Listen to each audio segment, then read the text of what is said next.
The auctioneer's voice echoed through the dusty barn in Cedar Flats, Texas, as if the whole world had come to witness her humiliation. $50, he barked. Going once, going twice. The gavel cracked down like thunder. Violet Turner stood on the rough wooden platform, her hands trembling, her throat too tight to swallow. The man who had bought her stepped forward from the shadows.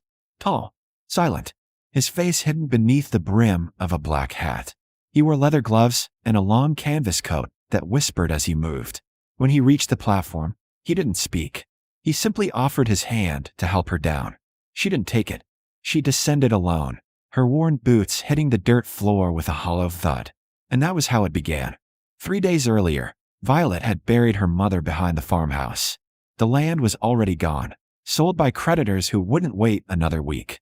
Her uncle had arrived the day after the funeral with a bottle of whiskey and a cold calculation in his eyes.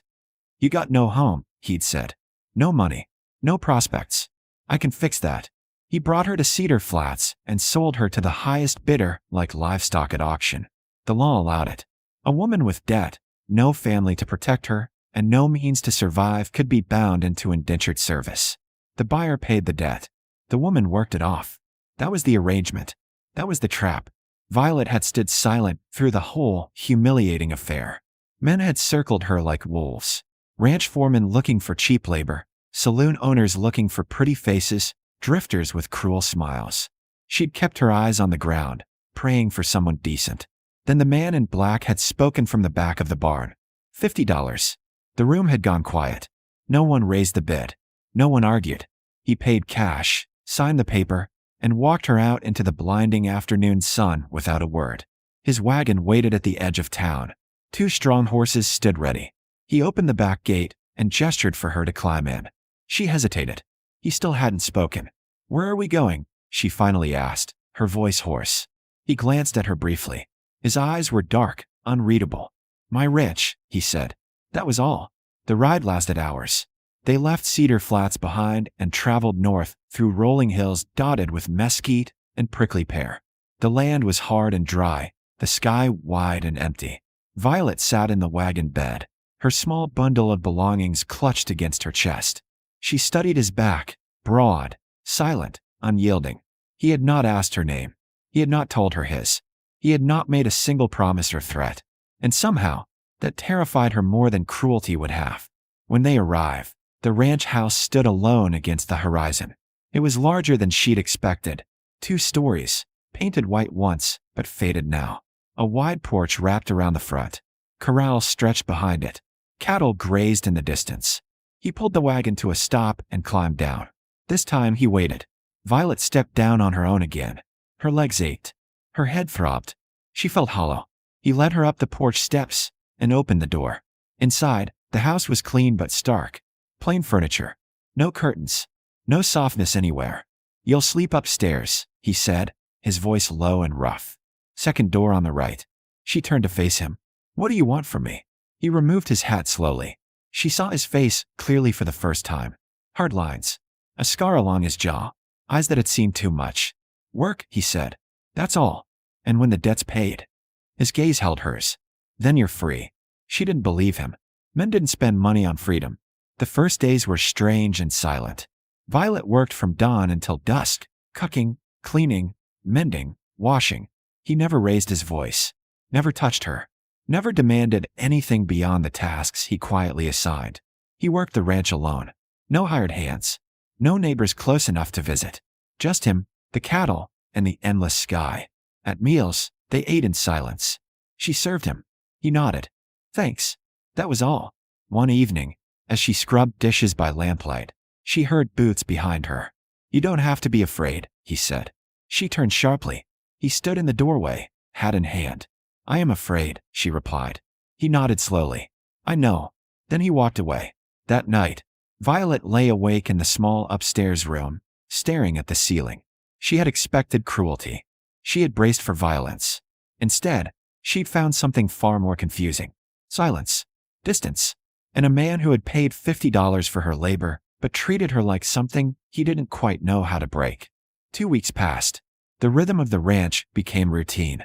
Violet rose before dawn, made coffee, prepared meals, swept floors, and mended shirts that had been worn thin by years of hard work. The man, whose name she still didn't know, left early each morning and returned at dusk, dusty and silent.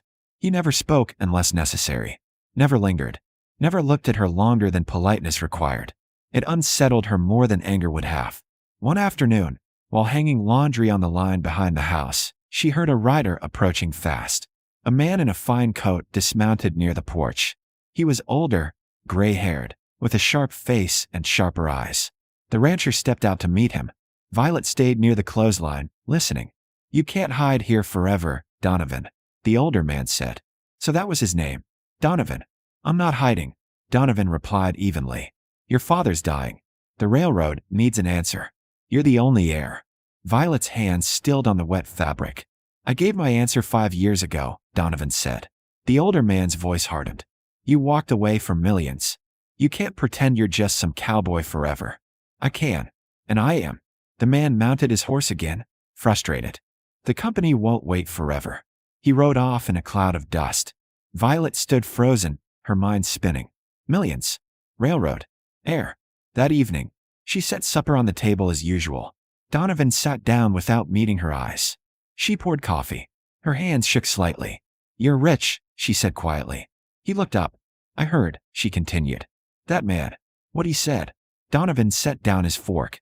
I was rich. I left that life." "Why?" He studied her face, as if weighing whether she could be trusted. Finally, he spoke. "My father built an empire by crushing people. Farmers, workers, anyone in his way." His voice was low, edged with old pain. "I was supposed to follow him, learn the business, become him." He stood and walked to the window. "I tried. For years, I tried. Then one winter, I watched him evict 30 families so he could lay track through their land. Children in the snow. Old folks with nowhere to go." He turned back to her. "I told him it was wrong. He said it was progress." Violet's throat tightened. "So I left. Took nothing but a horse and what I could carry. Came here. Built this place with my own hands." "And the debt papers?" she asked carefully. "Why buy mine?" His jaw tightened. "Because I know what it's like to be sold." She frowned. "My father tried to sell me," he said bitterly, "to a business arrangement. A marriage to a senator's daughter. She didn't want it. Neither did I. But it didn't matter. We were property to him." Violet felt something shift inside her chest. "I bought your papers so no one else could," Donovan continued.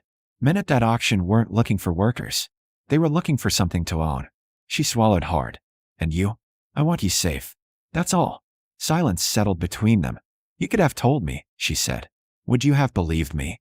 She thought of the fear she'd carried, the assumptions, the walls she'd built. "No," she admitted. He nodded. "Then I figured I'd show you instead." The next morning, a storm rolled across the plains. Rain lashed the house. Wind howled through the corrals. Violet worked inside, baking bread, while Donovan checked the cattle. He returned soaked, shivering. She heated water immediately and poured it into the wash basin. "You'll catch your death," she said. He stripped off his wet coat. She handed him a towel. Their hands touched briefly. He pulled back as if burned. "I'm not afraid of you anymore," she said quietly. He looked at her, water dripping from his hair. "You should be." "Why?" "Because I'm starting to care what you think of me." The confession hung in the air between them. Before she could respond, hoofbeats thundered outside. Donovan's expression changed instantly. He moved to the window. "Riders," he said. "At least 6. Violet's stomach dropped. "Who?" He didn't answer. He grabbed his rifle from above. The door. The men surrounded the house. One of them shouted, "Donovan Hart. We know you're in there." Violet's breath caught. Hart. The railroad family. She'd heard the name even in her small town. "Come out, or we're coming in." Donovan turned to her. "Upstairs. Now." "No. Violet, I'm not hiding." His eyes searched hers. Then he nodded once. Donovan opened the door slowly, rifle lowered but ready. 6 men stood in the rain, all armed. The one in front wore a badge. "Sheriff Grimes," Donovan said evenly. "This is private property." "Got a warrant," the sheriff replied, holding up a folded paper. "Signed by Judge Calloway. Says you're holding a woman against her will." Violet stepped forward into the doorway. "I'm here of my own choice." The sheriff's eyes flicked to her, then back to Donovan. "That true?" It is, she said firmly. One of the men behind the sheriff spoke up, a wiry man with a thin mustache. She don't know what she's saying. Pearl like that gets confused. Violet's blood boiled. I know exactly what I'm saying. The wiry man sneered. She's bound by contract. Debt papers say she belongs to Donovan Hart until her service is complete. She belongs to herself. Donovan said coldly. That's not what the law says. Then the law's wrong. The sheriff shifted uncomfortably. Look, Hart. Your father sent us.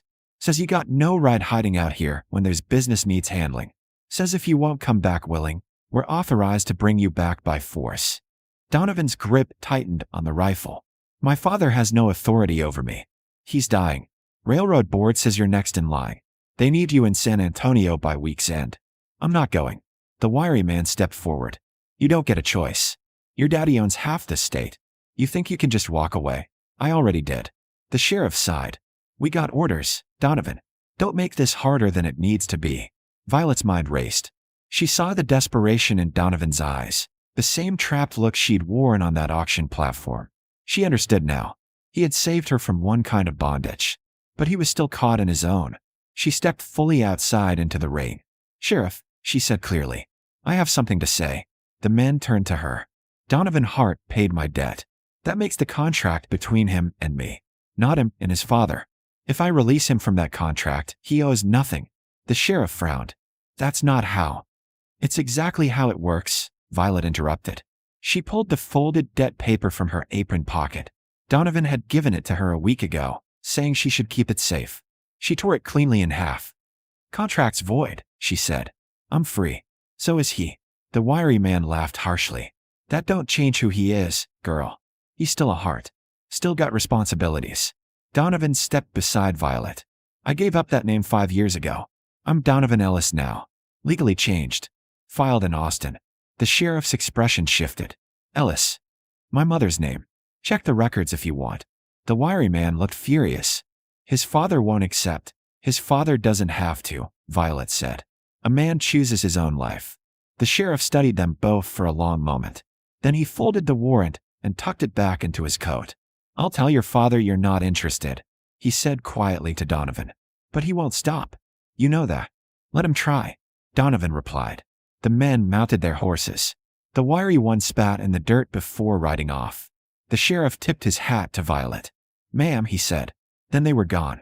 Violet and Donovan stood in the rain, watching the riders disappear over the hill. Slowly, he lowered the rifle. You didn't have to do that, he said quietly. Yes, I did. He turned to her.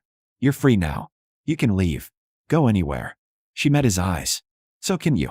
But you're still here. This is my home. It could be mine, too. His breath caught. Violet. You saved me, she said. Not just from that auction.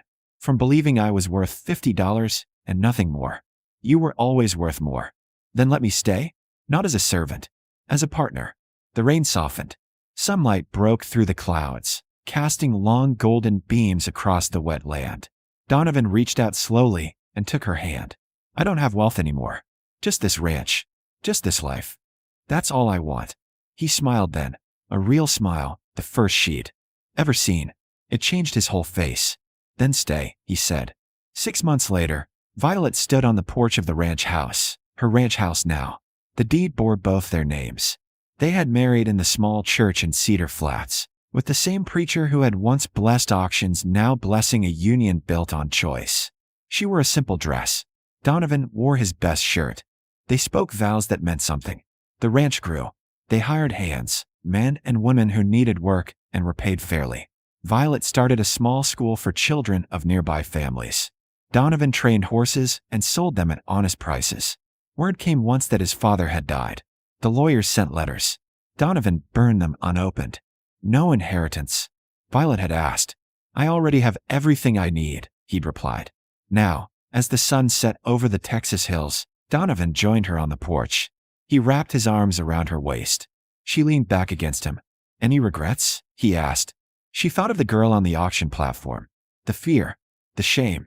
The $50 price. Then she thought of the man who had seen her worth when no one else did. Not a single one, she said. And as the stars began to appear over their land they had built together, free and whole, Violet Turner Ellis finally understood what she'd been sold for that day in Cedar Flats. Not servitude, but the chance to choose her own life. And she had chosen well.